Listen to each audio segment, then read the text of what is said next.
G'day legends. Now a lot of you would have seen this vehicle on a lot of Ford Action trips. Now of course it's sooty, it's a 1HD factory turbo 80 series. It's a 91 model and today I'm going to take you for a good look around it and we'll go into detail of all the bits that I'm running on this vehicle to make it sing the way it does. Now first up we'll start with the bull bar. Now this is a custom made bull bar. I get asked a lot where it got made. It's custom RV in Brisbane. Now it's made to my specifications and as you can see it's a good looking bar. I've just recently Raptor coated this. I've actually Raptor coated the whole vehicle. But the bar here has the black Raptor coating and quite a coarse sort of finish. And if you look closely, it's a finer Raptor coating. So we've actually thinned that out a little bit in the gun and sprayed it in a booth. And I reckon it looks quite good. It's super durable as well. Now on the bull bar, we have ourselves a pair of the 6-inch livered lights. Now these things are absolutely amazing. They throw out a stack of light for such a little light. Now speaking of lights, we also have a 22-inch Night Armor light bar. Now the combination of the 22-inch light bar and these livered lights here is absolutely unreal. You wouldn't want any more light, that's all I need. I'm also running a Dominator winch from 4Drive Super Centre. Now this is the original winch that I first put in Sooty when I bought it and I've just changed the rope over, but it's the original winch and I've given that thing an absolute hiding and it always helps me out in the bush. Now when it comes to suspension on Sooty, the thing flexes like a sick giraffe of course. Now that is largely because of the Superior drop arms. It's got the drop arms in it, it's also got the Superior adjustable panhard, so all the really strong gear under it. Running raw shocks and I think King springs. A lot of tongues out. So overall it's about a 2 to 3 inch lift. It used to be 4 inches, but I actually dropped it back to 2 to lower the vehicle. I found it works a lot better. It keeps the vehicle a lot lower to the ground, and I'm trying to go for that low centre of gravity. It feels a lot safer out in the tracks. Now when it comes to the diffs, I'm running a rear locker, which is an ARB air locker. I've had a few dramas with other types of lockers out in the market, and I found that the air locker works really well. In the front, I'm not running a locker at all. A lot of people ask me why not, and the simple reason is I haven't got around to installing one yet. It'd be an absolute weapon twin lock, but I think even just with the rear lock-up and suspension that works really well, it certainly keeps up on the track, so there's no doubt about that. I'm not running anything too tricky in that front diff. It's got standard CV, standard axles. We do a lot of maintenance on this vehicle, and we typically will change the bearings nearly every 5,000 K. So after every trip, we strip it down to almost the knuckle on the diff. Now, while we're at the front of the vehicle, I'll open up the hood and show you exactly what's in here. Now, the first thing you'll notice, of course, it's a factory turbo diesel. And I reckon it's one of the better motors that came out in the 80 series. It's the 1HDT. I'm actually running an aftermarket turbo. Now, it's a standard CT26, but MTQ have worked their magic on it, which means it's high float and it's got all their internals. So I've always got power when I need it the most. Right here, we've got a PWR radiator. Now, this is one of the better things I've put in this engine bay. I never really had dramas overheating, and I certainly don't have it now. This is a big radiator and just built really well. The other thing you'll notice, we've got a water to air intercooler. That was on the vehicle when I bought it. I'm looking at changing that pretty soon. I'm also running the ProVent catch can to stop that blow-by build-up in the intake and a pre-lined pre-filter, which helps stop any damage from dirty fuel. That's an aluminium snorkel, but we've of course Raptor coated that as well. That's not the finish they come out with, but I've just Raptor coated to try and keep everything looking the same. Now you'll also notice I'm running 2 Century 4x4 Overlander batteries in the engine bay here. The reason I'm doing that, I'm running them in series as well, so I'm basically got a lot more cranking power, and also it's really good for winching. These are not running my accessories really, it's just what you see in the engine bay here. The wiring's not the neatest, but I'm planning to fix that up pretty soon, but it works really well. When I'm winching, the winch works a lot better, a lot faster, and also I've got heaps of battery power to crank the engine over. Now speaking of batteries, I'll show you where my auxiliary batteries are and the 12 volt setup I have in the back of Sooty.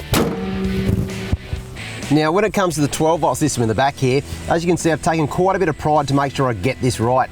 Now I've got 2 AGM batteries by Century, which basically power the fridge, the camp lights and all my charging needs for camera batteries, you name it. Now that's all charged by this thing right here, which is the Redarc Manager 30. This is a really trick bit of kit, and it works as a battery charger, an isolator, like dual battery system, and it's really smart as well. It'll protect the batteries. It'll know whether I'm running lithiums or whether I'm running AGMs. AGMs, of course, in my case, and it will charge them properly. It also has solar inputs and is a regulator as well. So a really advanced piece of technology. Also comes with a little screen here, so I can actually see exactly what my output is, also my input, so what I'm charging and how much load I've got on my system. So really handy for knowing what % of battery I've got left and how hard I'm using my 12 volt system. when I'm out in the bush, I really turn this 1000 watt pure sine wave inverter off. It stays on the whole time because we've got all the camera batteries to charge. Of course, I run a lot of power tools and stuff like that, so I'm always charging stuff out of here. When you look at the setup and the way I've set it up, I got Pro Touring Concepts to actually design this board and fit it on a board. Now, what I like about having it on a board is the ease of access for everything. It keeps everything very neat, but I can see exactly what's going on. Should there be an issue, which there never is, you can easily fault find as well.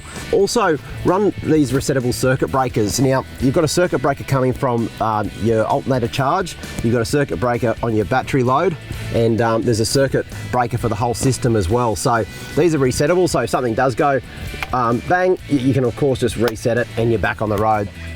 When it comes to 12 volt outlets, I've got a stack of Anderson plugs, and you'll notice here, this is actually the one that runs my fridge. I've got them on both sides here, but I've actually cut the SIG socket off the fridge plug the second I get them, and I always go back to these Anderson plugs because when you drive in tough conditions, they don't fall out. They're very secure. So you'll notice I've got a bunch of USB ports and also SIG sockets on both sides. Now, these are great because I've got constant power. I charge things like phones, cameras, you name it, off those, and you can't have too many Anderson plugs, USB and SIG sockets in my opinion. When it comes to communications, of course, I'm running GME gear. Now this here is a 6.6 dB aerial. Now I find this works as a good combination for sort of high country trips where it's really mountainous as well as outback trips. It's a perfect compromise to get you the best distance across every type of terrain. Now this is matched up to a GME XRS Connect. Now what I really like about that is it's actually Bluetooth. It's got a stack of features no doubt, but one of them of course is Bluetooth. Now I can log in with my phone and there's an app there which I can control a lot of things. I can set a lot of settings on the phone and it makes it really user friendly.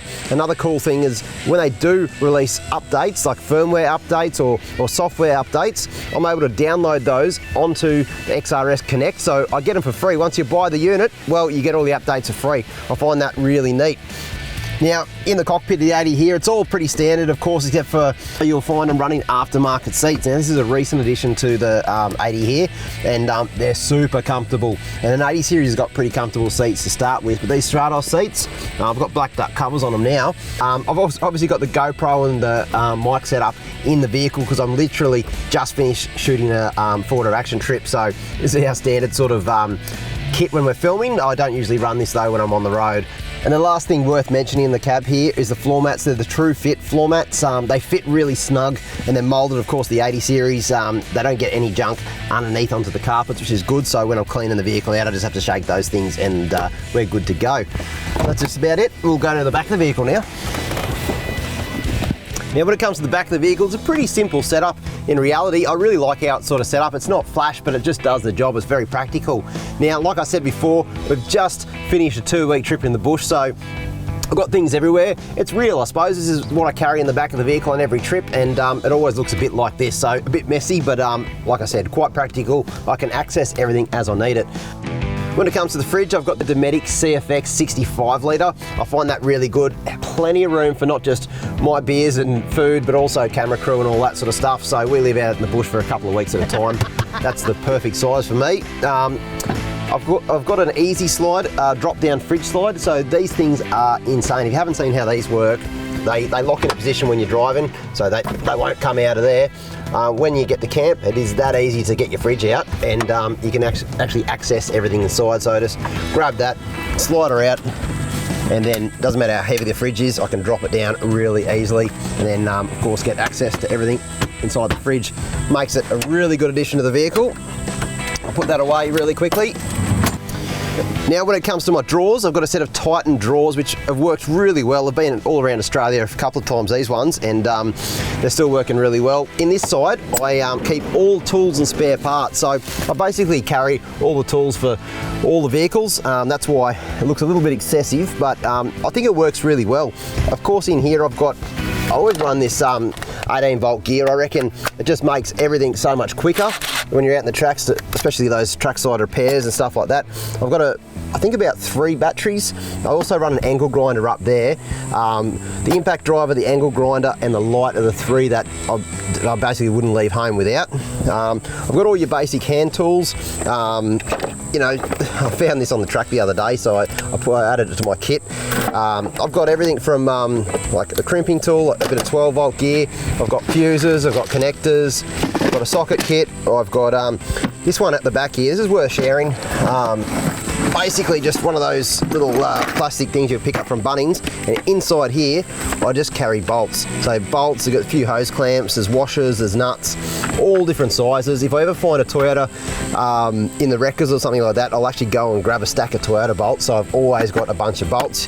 You'll be surprised how often that can save your butt when you're out in the bush. I'm also running, I've got a gas bottle here, and I've got some other cooking utensils in a space case at the back. So when I get to camp, I can get that space case out and set up really quickly.